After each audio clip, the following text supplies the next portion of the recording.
YouTube, Always Post 1975. Interesting question. It's not completely out of left field. It's inspired by a couple of things. One, I've been playing a lot of Spectrum games. Not only has it reminded me what a fantastic system and how important it was to me as a child, but it's also reminded me what an important system it was to the early days of computers, you know, especially in the United Kingdom. And also I watched a movie at lunch last night, and that's what really got me thinking about this. And the main plot device of this movie is Butterfly Effect. That movie was The Sound of Thunder. Now, Butterfly Effect, something seemingly innocent or a very, very small change to something simple can have, you know, a massive outcome. So yeah, if you could go back in time and change one thing in the history of video games, what would it be and why, and what, you know, do you think its possible outcomes could be? Now, by this question, I mean, you know, not I wish this system was successful. I mean, you have to change something that's kind of documented or, you know, known about in the history of video games. I think based on where you grew up and when you grew up and your preferences for what your favourite systems were or your favourite manufacturer were, could be an interesting question, because you don't know. Something very simple could be changed and ultimately have a massive effect on the industry. You know, gaming as we know it could be completely different, hardware as we know it could be completely different, and the countries or the manufacturers of those hardware or that hardware could be places you never even thought about. So I'll give you a few examples now before people say that's not entirely true or that's not necessarily how that event played out. You know, I'm kind of simplifying or summarizing for the purpose of this video, but you could go back to just prior to the original video game crash and you can have a word with Atari. Obviously they weren't the only guilty party, and you could say, seriously, you need to stop mass producing such poor quality games. I don't know, get some sort of seal of quality in place and don't release ET, because if you do, the only people who are going to be going home is you. Possibly have a word with Sega, you know, in the mid-90s, after, you know, all the unnecessary sort of systems or attachments they were producing, and basically say, oi, Sega of America, call Sega of Japan, Sega of Japan, call Sega of America. Possibly get on the same page and communicate with each other and work out what each of you is planning on doing, you know, because I think that would be really quite interesting.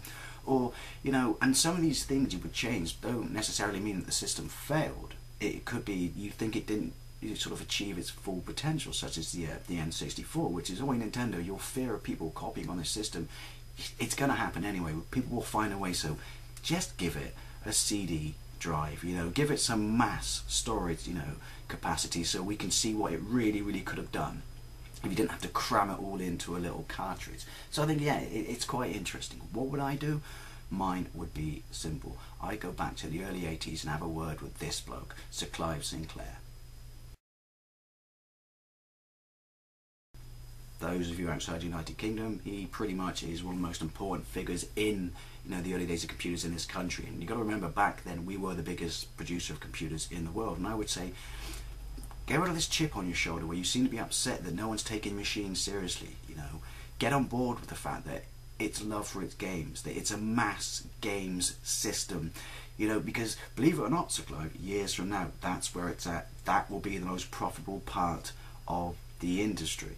You know, because it would have been amazing to see what he would have done if Sinclair had remained in his hands. And obviously that means I would have to tell him this, which is, Sir Clive, drop your stupid little electric car, you know, obsession. Again, for those of you outside the United Kingdom, Sir Clive was obsessed with making a battery-powered car. This, the C5.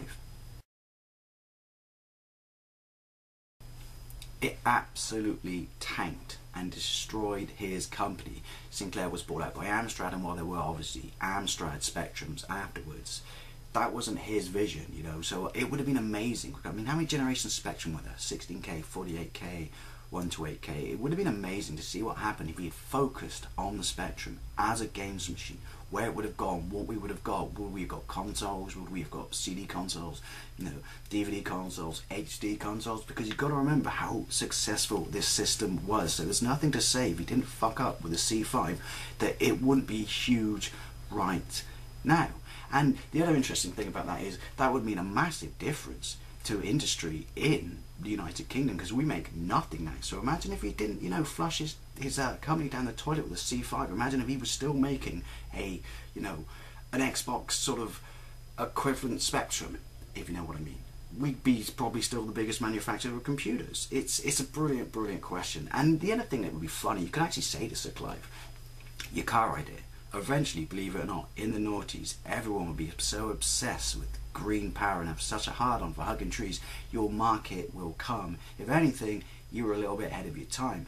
Make it slightly bigger though, because no one wants to drive that beast on a main road with a lorry behind you. So, I don't know, I'd really like to know what you think, or what you would have done, or if you could actually go back and change one thing in the history of gaming, what would it be, why, and what do you think the outcome would be? Thank you very much for watching, and I'll see you later.